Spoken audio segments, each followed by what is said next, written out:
Hello student, स्वागत है आपके अपने चैनल नेक्स्ट क्लासेज में। हमने क्लास 12 के गॉस का नियम तथा उनके अनुप्रयोग में मैंने पढ़ा रखा था। इससे पहले एक प्रूफ करवाया था कि एक आवेशित छड़ के कारण उत्पन्न वैद्युत क्षेत्र की तीव्रता हमने प्रूफ करवाया था। और इसके बाद गॉस के नियम का अनुप्रयोग में इसमें मैं प्रूफ करवाऊंगा कि अनंत विस्तार की समतल आवेशित, ठीक है ना, आवेशित अचालक चादर के निकट वैद्युत क्षेत्र की तीव्रता कैसे ज्ञात की जाती है। और इसके बाद और भी आगे है आवेशित चालक के ठीक बाहर वैद्युत क्षेत्र की तीव्रता ज्ञात करना। इसके बाद है आपका एक समान रूप से आवेशित गोली कोष के कारण वैद्युत क्षेत्र की तीव्रता, समान पृष्ठ घनत्व की धन तथा ऋण आवेशित समतल चालक के कारण। तो ये सारी चीज़ मैं इसमें कवर करने वाला हूँ इस चैप्टर में, इस लेक्चर में, ठीक है। तो इस वीडियो को अंत तक जरूर देखिएगा, क्योंकि वीडियो को अंत तक देखेंगे तभी आपको सारी चीज़ें गॉस के नियम तथा अनुप्रयोग चैप्टर 2 आपको क्लास 12 का सारी चीज़ें आपको अच्छे से समझ में आएगा। तो चलिए इसको शुरू करते हैं, ठीक है। एक अनंत ये टॉपिक है, आपका टॉपिक आपके बोर्ड पे दिख रहा होगा बोर्ड पे कि अनंत विस्तार की समतल आवेशित अचालक चादर के निकट वैद्युत क्षेत्र की तीव्रता ज्ञात करना, ठीक है। तो कैसे हम ज्ञात करेंगे अनंत विस्तार की समतल आवेशित अचालक चादर। तो यहाँ पर हम बनाएंगे चादर। क्या बनाएंगे? चादर। ये अनंत लंबाई की है, इसलिए ऐसे खुरदरे टाइप का बन रहा है, ठीक है। और इस पर जो है एकांक क्षेत्रफल पर, जो इसके क्षेत्रफल पर जो है प्लस जो चार्ज है वो उपस्थित है, प्लस क्यू चार्ज, ठीक है। संपूर्ण क्षेत्रफल पर इसके प्लस क्यू चार्ज उपस्थित है, ठीक है। मान लीजिए इसके आर दूरी पर, इससे क्या है, आर दूरी पर कोई बिंदु P दिया गया है। इससे आर दूरी पर, इसके सेंटर से आर दूरी पर कोई बिंदु P दिया गया है। आर दूरी पर कोई बिंदु यहाँ पर P दिया गया है, जिस पर हमें वैद्युत क्षेत्र की तीव्रता ज्ञात करनी है। तो इसमें गॉस का नियम का अनुप्रयोग है। तो गॉस का नियम क्या बोलता है कि किसी बंद पृष्ठ से होकर गुजरने वाली संपूर्ण वैद्युत फ्लक्स उस पृष्ठ द्वारा परिवर्तित कुल आवेश का 1/ε0 गुना होता है। तो बंद पृष्ठ हमें बनाना पड़ेगा, तभी तो वैद्युत क्षेत्र की तीव्रता निकलेगी, ठीक है। तो बंद पृष्ठ हम बनाते हैं इसका। तो हम बंद पृष्ठ कैसा बनाएंगे?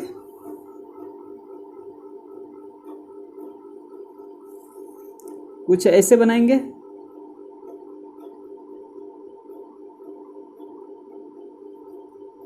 बातें समझ में आ रही है क्या?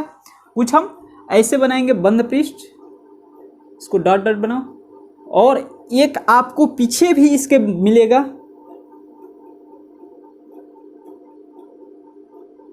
पीछे भी आपको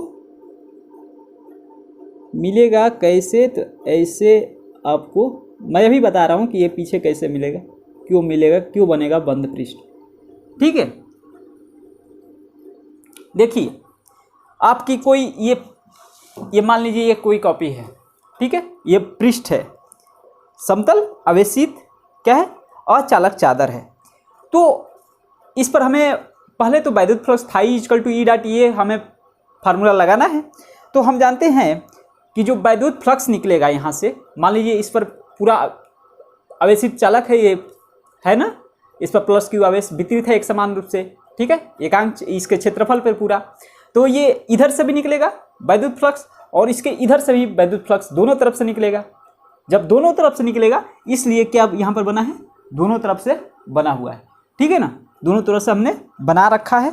और यहाँ पर भी एक पॉइंट P लेना पड़ेगा। बातें समझ में आ रही क्या? दोनों तरफ से निकलेगा, बातें समझ में आ रही है, दोनों तरफ से वैद्युत फ्लक्स निकलेगा, फ्लक्स तो दोनों तरफ से निकलेगा। अब देखिए यहाँ पर जो दिशा है, E की दिशा जो है आपकी कुछ इस तरह है, और यहाँ पे ये DA एरिया है, छोटा सा एक DA एरिया हमने लिया है। इसका पूरे एरिया पर हमने निकालना है वैद्युत फ्लक्स।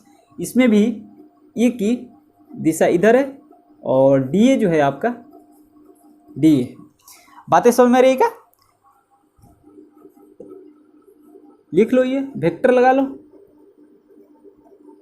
ठीक है, अब हमें क्या लगाना है कि हमें लगाना है phi E is equal to E dot D A is equal to Q upon epsilon nought. यही तो फार्मूला लगाना है। अब देखो हमेशा ये गॉस नियम का अनुप्रयोग में यही लगता है।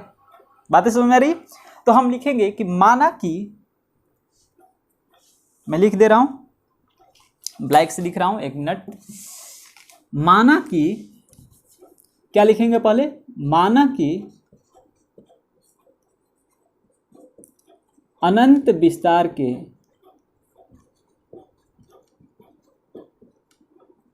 अनंत विस्तार की एक समतल चादर है, विस्तार की एक समतल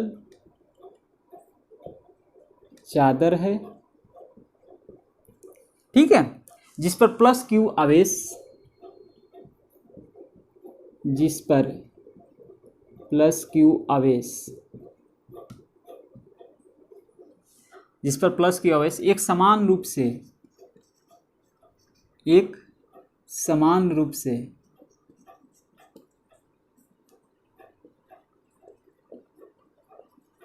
वितरित है। ठीक है, प्लस क्यू आवेश एक समान रूप से वितरित है। इस चादर से आर दूरी पर, इस चादर से आर दूरी पर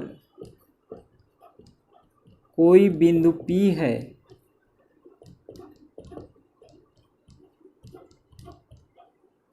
जिस पर हमें वैद्युत क्षेत्र की तीव्रता ज्ञात करनी है, वैद्युत क्षेत्र की तीव्रता ज्ञात करनी है। ठीक है, इसके लिए चादर आर, इसलिए इसके लिए चादर से,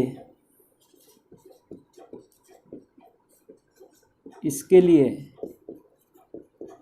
चादर से आर दूरी पर कोई बिंदु, आर दूरी पर सममित रूप से, आर दूरी पर सममित रूप से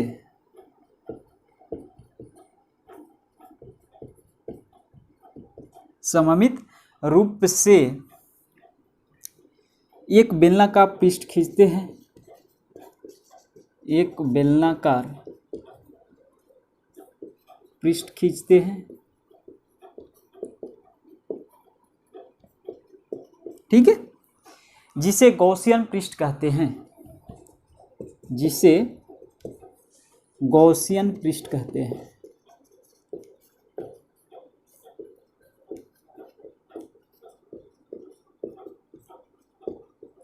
ठीक है, देखिए सिग्मा इजकल टू, हम जानते हैं कि ये एकांक क्षेत्रफल पर उपस्थित है, ये क्षेत्रफल पर पूरा प्लस क्यू चार्ज आवेश उपस्थित है। ठीक है, तो एकांक क्षेत्रफल पर उपस्थित आवेश की मात्रा को क्या बोलते हैं, क्या बोलते हैं? तो क्षेत्रफल आवेश घनत्व या पृष्ठीय आवेश घनत्व कहते हैं। ठीक है, पृष्ठीय आवेश घनत्व, एकांक क्षेत्रफल में उपस्थित आवेश की मात्रा को पृष्ठीय आवेश घनत्व कहते हैं। ठीक है, तो हम जानते हैं कि सिग्मा इजकल टू क्या होता है, क्यू बाई ए। बातें समझ में आ रही है क्या? Sigma is equal to Q by A, that simply Q is equal to हो जाएगा सिग्मा इंटू ए। ठीक है, तो ये तो हो गया क्यू इजकल टू सिग्मा ए। अब हम निकालेंगे फ्लक्स, वैद्युत फ्लक्स डी फाई ई। ठीक है, D phi E is equal to E dot D A, E dot D A, E dot D A, इसके लिए ये हो गया एक तरफ से, और एक तरफ का प्लस एक और ई डॉट डी ए हो जाएगा। बातें समझ में रही? क्योंकि अभी हमने बताया था आप लोगों को पेज पे, ठीक है, कि इधर भी और इधर भी दो तरफ, इसलिए दो ई डॉट डी ए हुआ। ठीक है, अब चलिए हम क्या करेंगे, तो डी फाई ई अगर वेक्टर हटाते हैं तो ई डॉट डी ए कॉस थीटा होता है। तो कॉस थीटा यानी कि वैद्युत क्षेत्र वाला देखेंगे कि हमें वैद्युत क्षेत्र वाला, यहाँ से वैद्युत क्षेत्र वाला क्या है अपना, इसी दिशा में है। ठीक है, और क्षेत्रफल वेक्टर और वैद्युत क्षेत्र वाला दोनों के बीच का जो कॉस थीटा ये है यही तो है थीटा का वैल्यू, वैद्युत क्षेत्र और क्षेत्रफल, तो ये पैरेलल, ये एक ही दिशा में है। तो ये क्या होगा, जो थीटा का वैल्यू हो जाएगा वो 0 हो जाएगा। तो क्या हो जाएगा, cos 0 और plus E dot D A cos 0, ठीक है। तो that simply D phi E is equal to E dot D A plus E dot D A, ठीक है। That simply D phi E is equal to 2 E dot D A. बातें समझ में आ रही है। अब देखिए that simply integrating both side, integrating both side करेंगे तो क्या हो जाएगा, integration of D phi E is equal to integration of 2 E dot D A. देखिए डी फाई ई का इंटीग्रेशन करेंगे तो ये क्या हो जाएगा, phi E is equal to 2 E dot D A, तो क्या हो जाएगा 2 ई और ए हो जाएगा, ठीक है। Phi E is equal to 2 A. अब हम जानते हैं कि गॉस के प्रमेय से, ठीक है, गॉस का प्रमेय से क्या होता है, गॉस के प्रमेय से क्या होता है, phi E is equal to Q upon epsilon nought होता है। तो यही देखिए, ये इक्वेशन फर्स्ट हो गया, ये इक्वेशन सेकेंड हो गया, from equation first and second, from equation first and second क्या होगा, तो दोनों जब एलसीएस बराबर है तो आरसीएस भी बराबर होगा। तो क्या होगा, 2 A is equal to Q upon epsilon naught. That simply E is equal to क्या होगा, E is equal to Q upon 2a epsilon not. तो क्या होगा, E is equal to Q upon में 2a एप्सिलॉन नॉट, और q का value हम यहाँ से रख सकते हैं, ठीक है। q is equal to sigma A, ठीक है। तो q is equal to sigma A रख लेते हैं। That simply e is equal to q के जगह पर सिग्मा ए रख देंगे, तो sigma A upon 2a epsilon not. तो a से a कैंसिल हो जाएगा, तो क्या हो जाएगा, e का वैल्यू जो आएगा सिग्मा अपान 2 एप्सिलॉन नॉट। क्या होगा, e is equal to sigma upon 2 epsilon nought. बातें समझ में आ रही है क्या आप लोगों को? बहुत ही अच्छा ये था प्रूफ, आप लोगों को अच्छे से समझ में आ गया होगा। बस यहाँ पर ध्यान देना है कि ये दो फ्लक्स क्यों निकल रहा है। तो एक बाहर से भी निकलेगा, जैसे में एक ये है, मान लो इसको क्या मानेंगे, अब ऐसे ये पृष्ठ है आपका, समतल चादर है, तो एक इधर से भी फ्लक्स निकलेगा और एक इधर से भी फ्लक्स निकलेगा, और ये ऐसे निकलेगा क्योंकि ये वैद्युत क्षेत्र इधर की तरफ है, इस तरह है, ठीक है, इस तरह। तो वैद्युत क्षेत्र की दिशा में ई डॉट डी ए cos 0 हो जाएगा, क्षेत्रफल वेक्टर और वैद्युत क्षेत्र के बीच का जो थीटा है वो 0 है, और इस तरह निकलेगा, तो वो क्या हो, 90 डिग्री वो खत्म हो जाएगा। 90 डिग्री cos 90 का वैल्यू क्या होता है, 0, वो खत्म हो जाता है। तो दोनों तरफ से निकलेगा, इसलिए 2 E dot D A plus E dot D ए दोनों रखा गया है। ये मुझे आशा है कि आपको बहुत अच्छे से समझ में आ गया होगा और आपको प्रूफ करने भी आ गया होगा। बातें समझ में आ रही है?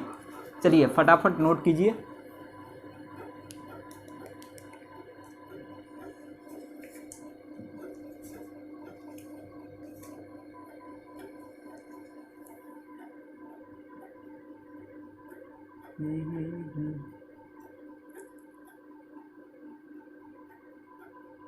मिटाऊं क्या? चलिए मैं मिटाता हूं और आप समझ गए होंगे कि क्या होगा और कैसे हो रहा है ये सारी चीज़ें। अब हम प्रूफ करेंगे आवेशित चालक के बाहर, ठीक है ना, आवेशित चालक के ठीक बाहर वैद्युत क्षेत्र की तीव्रता ज्ञात करना, ठीक है। चलिए हम लोग प्रूफ करते हैं। यहाँ पर एक आवेशित चालक है, ये चादर है, प्लेट है, ठीक है। अब देखिए यहाँ पर ये फर्स्ट प्लेट है और ये सेकंड प्लेट है, ठीक है। ये पूरा ये प्लेट है एक प्रकार का, अंदर से भरा हुआ है पूरा, ठीक है। और इसके जो बाहरी जो इस प्लेट पर जो है प्लस क्यू आवेश चार्ज उपस्थित है,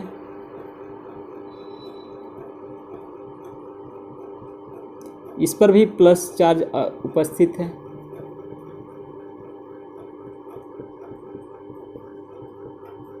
ठीक है। अब हमें क्या करना है, इससे कोई बिंदु P इधर है जिस पर हमें वैद्युत क्षेत्र की तीव्रता ज्ञात करनी है। ठीक है, देखिए तो P पर 1 के कारण जो वैद्युत क्षेत्र की तीव्रता होगी क्या होगा, E की दिशा इधर होगी, ठीक है, E1, और 2 के भी कारण इधर ही होगा, E2, 2 के कारण भी इधर ही होगा आपका वैद्युत क्षेत्र। अब देखिए हम क्या लिखेंगे यहाँ पे कि माना कि अनंत विस्तार की, लिख दूं क्या, माना कि अनंत विस्तार एवं परिमित मोटाई की एक धनावेशित समतल चालक, ठीक है ना, समतल चालक प्लेट है जो निर्वात में रखा गया है। ठीक है, चलिए हम लिख लेते हैं, माना कि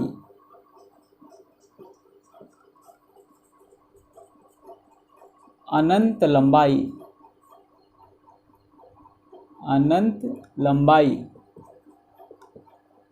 ठीक है, अनंत लंबाई, अनंत विस्तार के लिखो, अनंत विस्तार एवं परिमित मोटाई,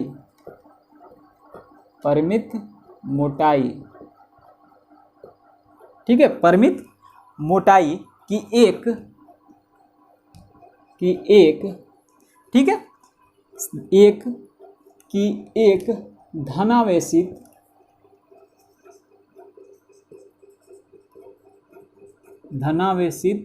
ठीक है, समतल चालक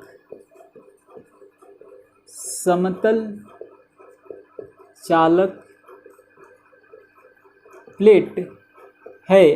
ठीक है, एक समतल चालक प्लेट है जो निर्वात में रखा गया है, जो निर्वात में रखा गया है। ठीक है, चलिए तो चादर 1 के कारण वैद्युत क्षेत्र की तीव्रता क्या होगी, चादर 1 के कारण वैद्युत क्षेत्र की तीव्रता,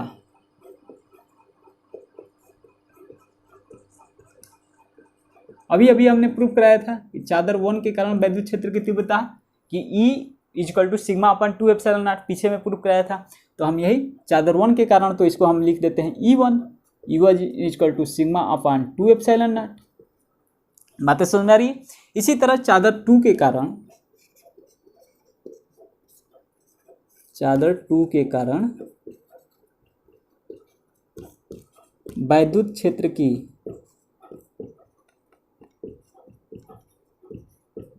तीव्रता, ये क्या होगा, तो E2 हो जाएगा = सिग्मा अपन 2 एप्सिलॉन नॉट। ठीक है, और ये जो है एक ही दिशा में है तो दोनों जुड़ जाएगा। अब ये पूरा प्लेट के कारण क्या होगा, वैद्युत क्षेत्र की जो तीव्रता होगी, ठीक है ना,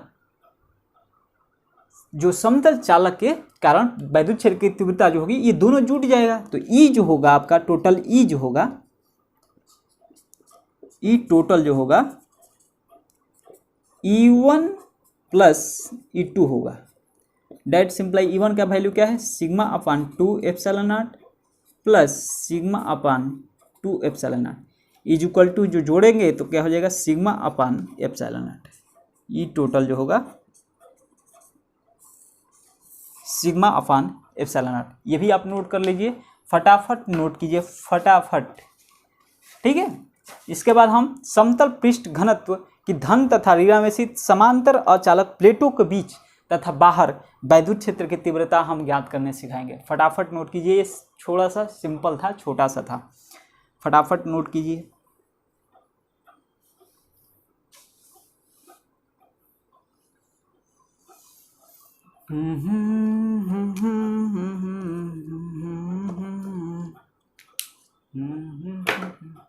नोट कर लिए होंगे। चलिए, अगर नोट नहीं किए होंगे तो आप वीडियो को स्टॉप कीजिएगा, इसके बाद नोट कर लीजिएगा। मिटा रहा हूँ रे बाबा। अब प्रूव करेंगे समान पृष्ठ घनत्व की धन तथा ऋणावेशी समांतर अचालक प्लेटों के बीच तथा बाहर वैद्युत क्षेत्र की तीव्रता कैसे ज्ञात करेंगे। आपको बोर्ड पर लिखा हुआ दिख रखा होगा। तो हम चादर 1 और चादर 2 बनाएंगे। कैसे बनाएंगे देखिए, मैं बनाता हूं।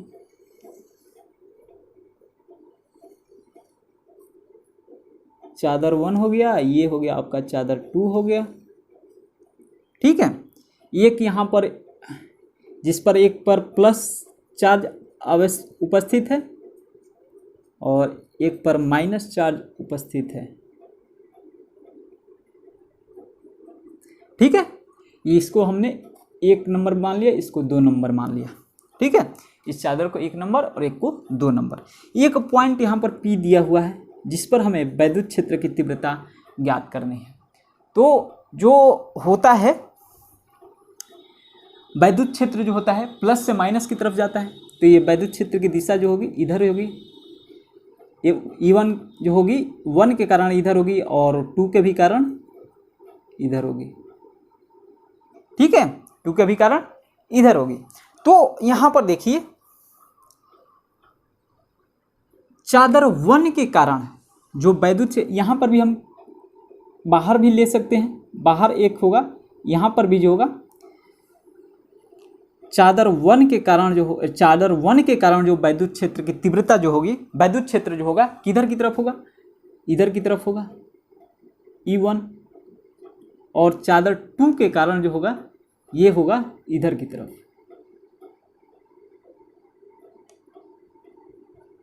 E2। ठीक है, यहाँ पर एक पॉइंट P है, यहाँ पर Q ले लेते हैं क्योंकि दोनों सेम हो जा रहा है, P और Q। बातें समझ आ रही है। तो हम पहले निकालेंगे कि चादर 1 के कारण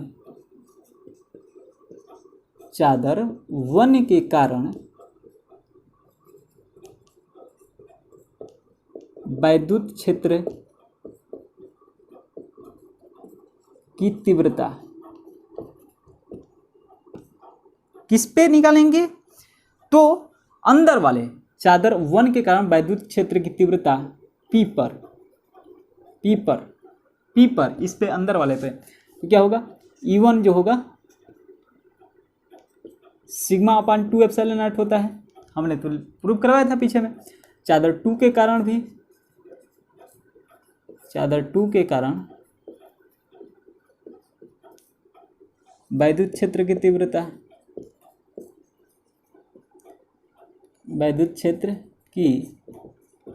तीव्रता ये भी P पर क्या होगा, E2 जो होगा सिग्मा अपान 2 एप्सिलॉन नॉट। ठीक है, अब देखिए, अब कुल जो E होगा ये एक ही दिशा में है, E1 और E2, तो ये जुड़ जाएगा। तो यहाँ पर जो होगा E is equal to E total जो होगा EP पर, ठीक है ना, EP टोटल। ठीक है, EP टोटल क्या हो जाएगा सिग्मा अपान 2 एप्सिलॉन नॉट, जोड़ दीजिए भैया E1 प्लस E2 लिख दीजिए, इज इक्वल टू क्या हो जाएगा sigma upon 2 epsilon not plus sigma upon 2 epsilon not. तो E जो होगा P पे क्या हो जाएगा सिग्मा अपान एप्सिलॉन नॉट हो जाएगा, जोड़ कर देख लीजिएगा इतना आ जाएगा।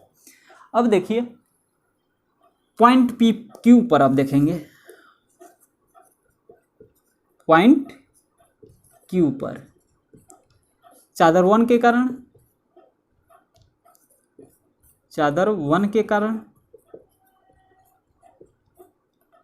क्या हो जाएगा E1 जो होगा ये भी होगा उतना ही सिग्मा अपान 2 एप्सिलॉन नॉट, और चादर 2 के कारण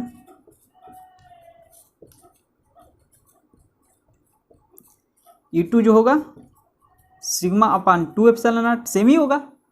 अब देखिए थोड़ा सा ये है एक दूसरे के विपरीत है E1 और E2, तो ये क्या हो जाएगा टोटल E जो होगा EQ टोटल जो होगा E1 माइनस E2। ठीक है, E1 minus E2 date simply क्या हो जाएगा, E1 का वैल्यू क्या है sigma upon 2 epsilon not minus sigma upon 2 epsilon not, यानी कि ई क्यू जो होगा क्या हो जाएगा, 0 हो जाएगा। यानी कि हम देख रहे हैं कि समान पृष्ठ घनत्व की धन तथा ऋण आवेश समांतर अचालक प्लेटों के बीच में जो वैद्युत क्षेत्र की तीव्रता जो है सिग्मा अपान एप्सिलॉन नॉट आ रहा है, और बाहर जो आ रहा है ई जो आ रहा है वैद्युत क्षेत्र की तीव्रता 0 आ रही है। बातें समझ में आ रही होगी आप लोगों को, ठीक है। तो अब एक महत्वपूर्ण इम्पोर्टेंट जो हमेशा पूछता है बोर्ड एग्जाम में, वो मैं बताऊंगा, लेकिन इसमें नहीं, अगले लेक्चर में बताऊंगा। और इसके बाद आपका ये जो गॉस का नियम चैप्टर 2 जो होगा समाप्त हो जाएगा, ठीक है। चैप्टर 2 आपका समाप्त हो जाएगा। कुछ एक्स्ट्रा भी बताऊंगा, आपकी किताब से कुछ हाई लेवल पर बताऊंगा, ठीक है। और भी जो शेष बचे होंगे, मतलब किताब में आपके न दिया हो, और जैसे आप लोग कुमार मित्तल से पढ़ते होंगे, तो उसके अलावा मैं और भी खोज करके और मैं आपको बताऊंगा, ठीक है। तो उसमें जो होगा एक समान रूप से आवेशित गोली कोश के कारण वैद्युत क्षेत्र की तीव्रता, ये मोस्ट इम्पोर्टेंट है, जो कि हमेशा एग्जाम में पूछता है। तो ये मैं आपको अगले लेक्चर में बताऊंगा, ठीक है ना। एक समान आवेशित अचालक और एक चालक होगा, आवेशित गोली, ठीक है ना, एक समान रूप से आवेशित गोली कोश, और एक होगा अचालक गोले के कारण वैद्युत क्षेत्र की तीव्रता बाह्य बिंदु पर, इंटरनल, ठीक है ना, पृष्ठ पर, ये निकालना मैं सिखाऊंगा अगले लेक्चर में। तो फ्रेंड्स मिलते हैं अगले वीडियो में।